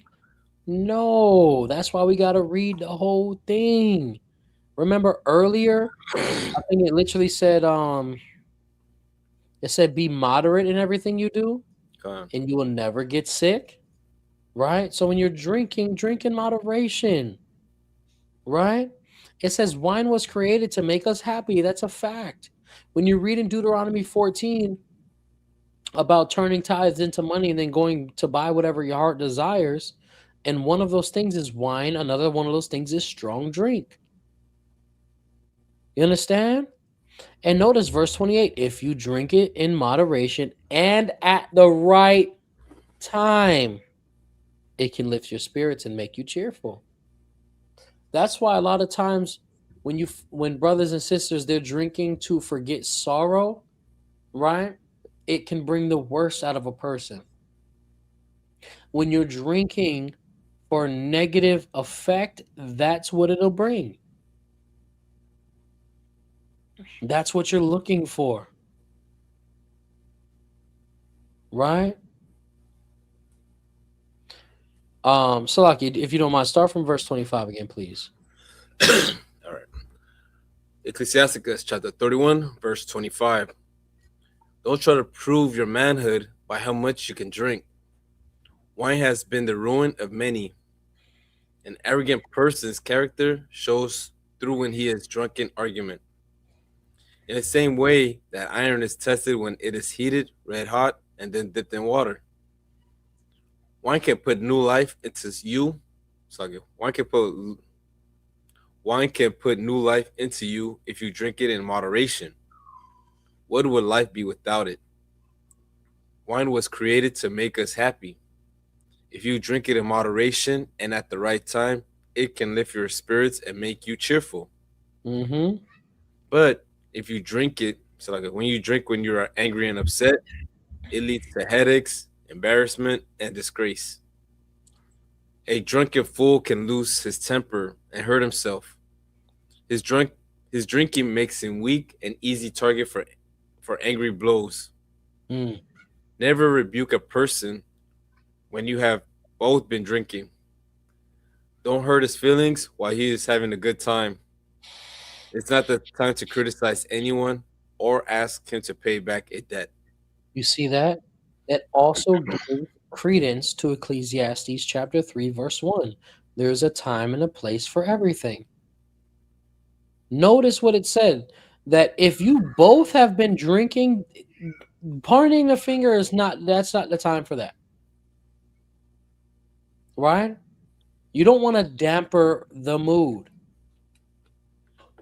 Everybody's having a good time and enjoying themselves. You don't want to mess it up because you are feeling holier than thou. It's not the time to criticize anyone or ask anyone to be paying you back a debt.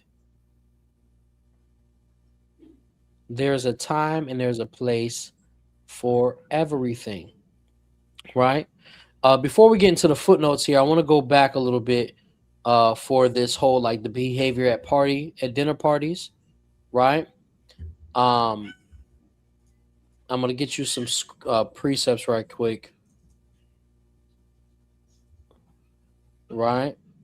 So one yes, two knows, everybody following along with us. We're gonna get some precepts. All right. We're gonna get some precepts real quick for the whole dinner party situation, right? And then of course also the drinking in moderation, right? One yes, two knows, everybody following along with us. All right. If you're taking notes, this is the time. Whether you write your precepts in your Bible or you write them down in a notebook and you study them or what have you. Listen, man, you can also, of course, find your own precepts or what have you. These are things that I'm just remembering from my head. Matter of fact, do you guys want to learn a good tool of how to find precepts for wisdom? Let me know, yes or no. Would you guys like to see a good tool for finding precepts when it comes to wisdom? Not prophecy. Do not do this for prophecy. Do not use this tool for prophecy unless you are skilled with the word. All right. I know a lot of people think they are skilled with the word. Just because you think one way about yourself doesn't make you that way. All right. To me first, Father.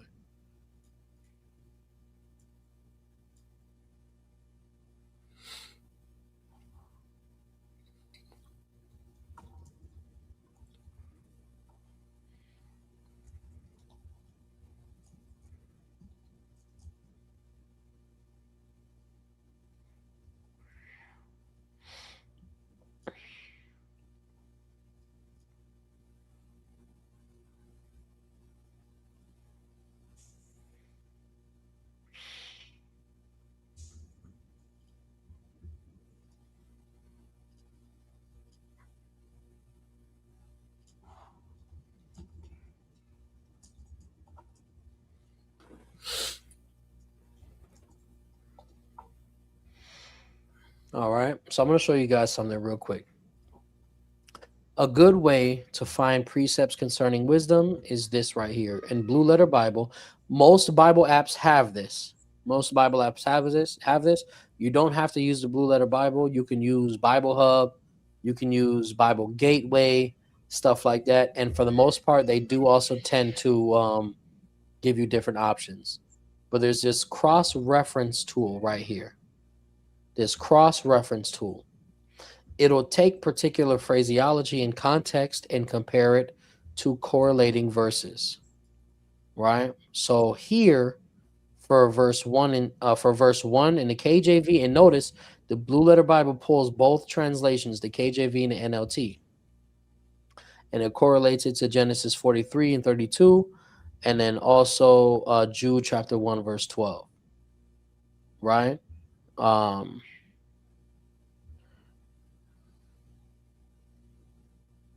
Right, so this is a good tool for finding correlating or parallel scriptures. All right, the cross-reference tool. All right. All right, all praises, honor, and glory. Oh, I like that actually. I didn't know that we could do that on here. Can you see both translations?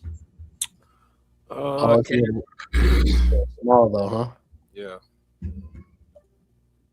I think that's cool. I didn't know they did that. I'm gonna put the amplified version over here. That's cool. All right, come. So, which one do I want to read? Let's do the amplified version. We're gonna read Proverbs chapter 23 in the amplified version. We're look at the title, On Life and Conduct. All right, on life and conduct. So this can be a parallel chapter to Sirach chapter 31. All right, as far as conduct goes. All right, go ahead. Proverbs chapter 21, Proverbs chapter 23, verse 1 in the AMP. When you sit down to dine with a ruler, consider carefully what is set before you. For you will put a knife to your throat if you are a man of great appetite. Do not desire his delicacies, for it is deceptive food offered to you with questionable. Mm-hmm. Oh, you got it. So, we have to see right here again the parallel, because in Sirach 31, it mentioned big banquets, parties, etc. Right? So when you sit down to dine with a ruler, that's someone of high stature. Consider carefully what is set before you. Sirach 31 worded it and told you, don't look at the food and say, man, look at all this food. The wisdom in Proverbs is telling you, consider carefully what is set before you. For you will put a knife to your throat if you are a man of great appetite, if you are overindulgent, if you're greedy, if you're gluttonous. Do not desire his delicacies. See, now you're looking at the food, you're looking at the party, you're rushing to the food, you're doing all these things that Sirach was illustrating, and it's also being fueled by covetousness. I was about to say that. Right? It says, for it is deceptive food. Right? It says it is deceptive food offered to you with questionable motives. The same way Daniel was offered food and he said, nah, I don't want to eat at the king's table. Right? Go ahead, verse 4. Proverbs chapter 23, verse 4 in the AMP. Oh, that's NLT. No, it's the amplified version still. Oh, It's it is? All right, Con. parallel screen, yeah. All right, Con. Do not weary yourself with the overwhelming desire to gain wealth. Remember in Sirach 31, it talked about not worrying about money. This is a good parallel chapter in the book of Proverbs to Sirach chapter 31. Is everybody following me so far? Proverbs chapter 31, Sirach or Ecclesiasticus chapter 31, Proverbs chapter 23. Very similar in nature or in concept. All right, read it again. Proverbs chapter 23, verse 4. Mm-hmm. Do not weary yourself with the overwhelming desire to gain wealth. Cease from your own understanding of it. When you set your eyes on wealth, it is suddenly gone. For wealth certainly makes itself wings, like an eagle that flies to the heavens. You see that? As you become more and more worried, the same way Sirach said you would lose sleep and be unhealthy. The same thing that we see here. Right? Verse 6. Verse 6. Do not eat the bread of a selfish man, or desire his delicacies. For as he thinks in his heart, so is he in behavior, one who manipulates. He says to you, eat and drink, yet his heart is not with you, but it is begrudging the cost. The cost. The cost. Right? Keep going. The morsel which you have eaten, you will vomit up, and you will waste your compliments. Do not speak in the ears of a fool, for he will despise the godly wisdom of your words. Right? And that's very similar to when Sirach said, if you listen to the wisdom, then you'll be very thankful. Right? Very similar. Right? So we're gonna now go over to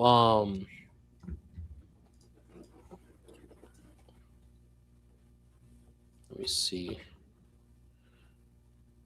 That's not what I'm looking for though.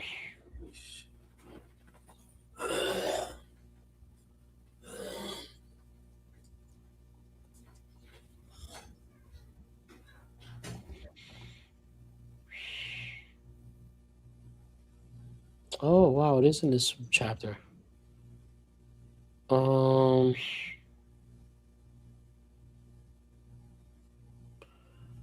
Surely. Da, da, da.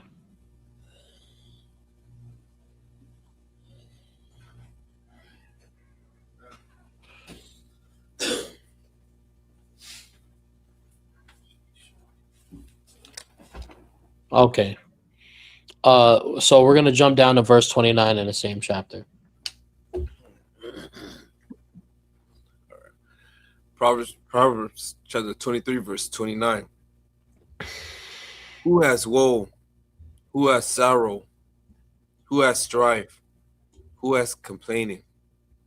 Who has wounds without cause? Whose eyes are red and dim? Those who linger long over wine, those who go to taste mixed wine.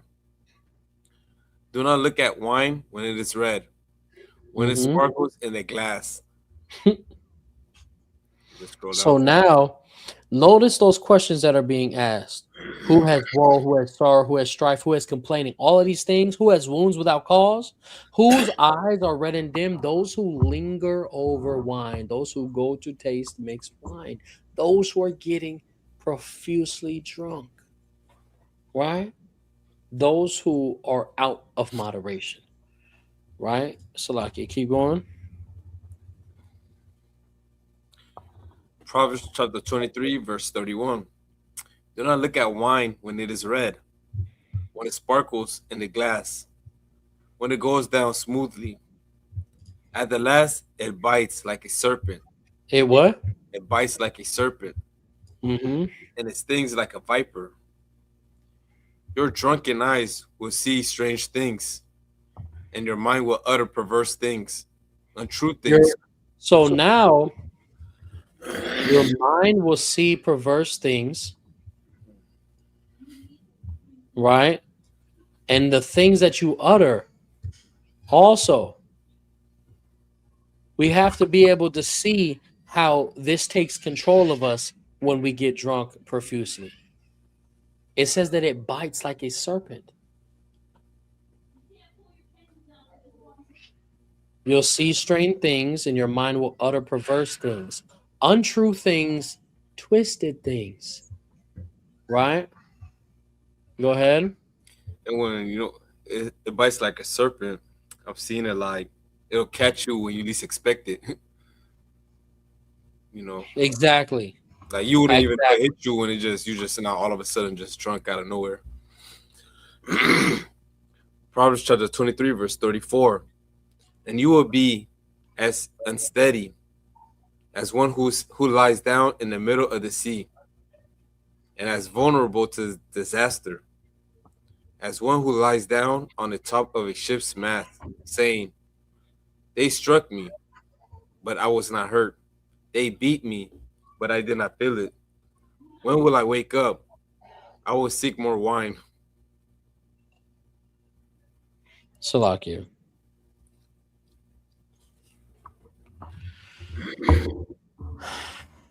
Right. So let's just know that the type of person that you'll be is in the middle of the sea. You'll be uncontrollable. Right. This is also. It says they struck me, but I was not hurt. They beat me, but I did not feel it. When will I wake up? I will seek more wine. Right. So this is ultimately demonstrating what? Again, a lack of self-control. That's what it goes into. Right. Let's see. Okay, that's the end of it. Right. Let's also go real quick to Proverbs 20.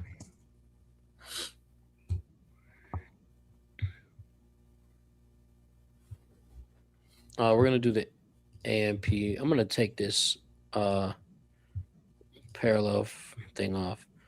Right. So this is also on life and conduct. So we're also gonna go to Proverbs chapter 20.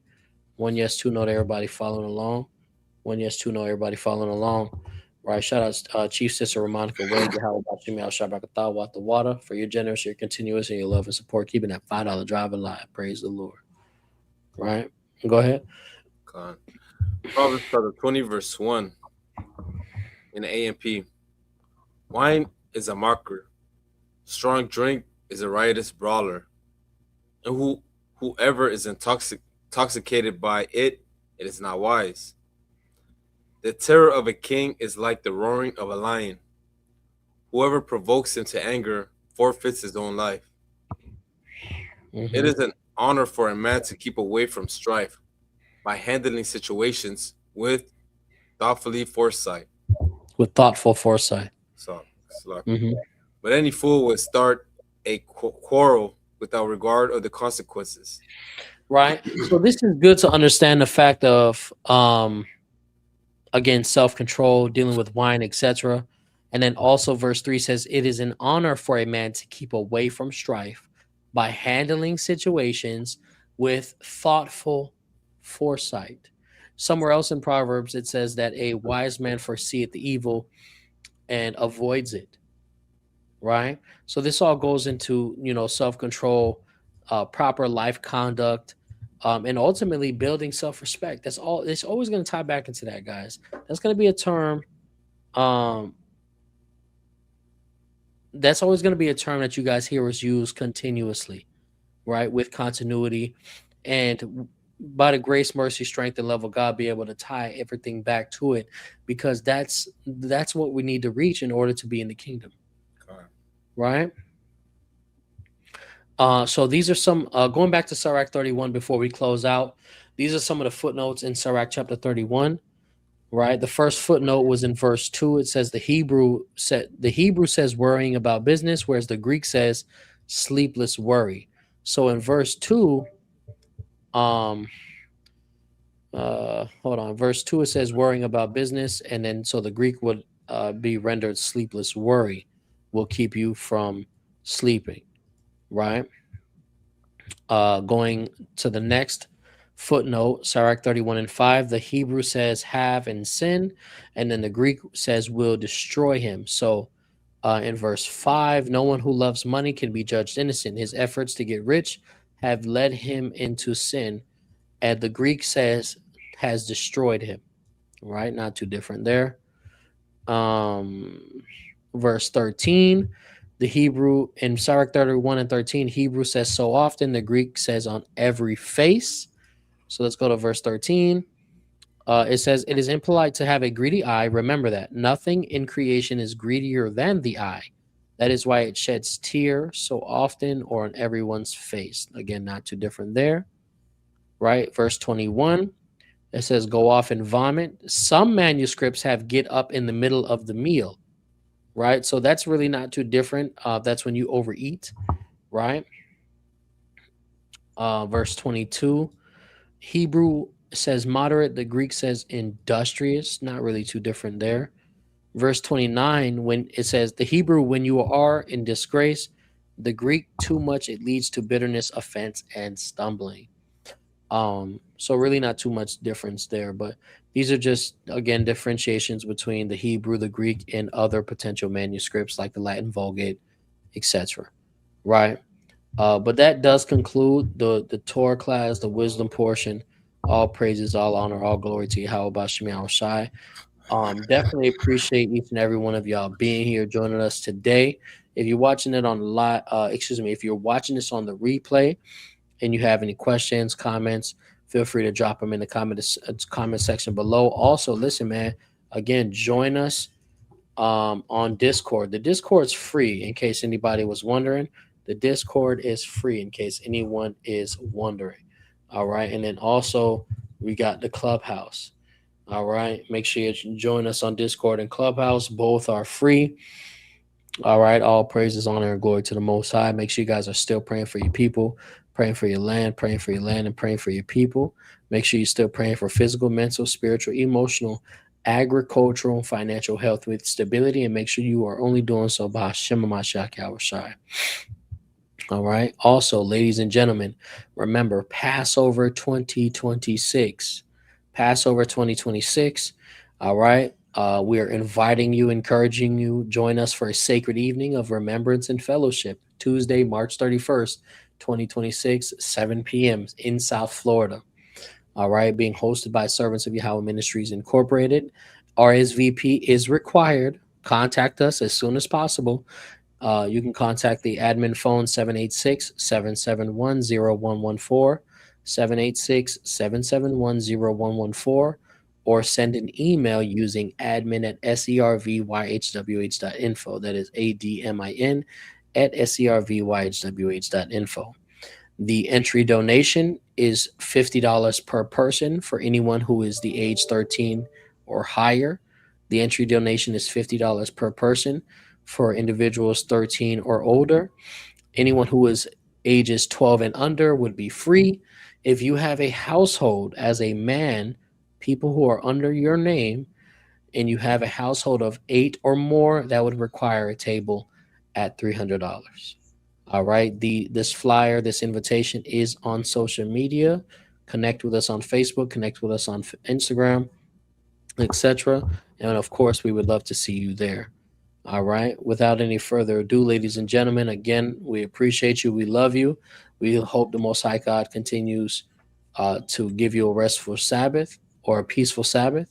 Until next time, I do say Yahweh bless thee and keep thee. Yahweh make his face shine upon thee and be gracious unto thee. Yahweh lift up his countenance upon thee and give thee peace. Until next time, I say Shabbat Shalom. Shabbat Shalom. Ahmataza. Khan.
thank you for watching.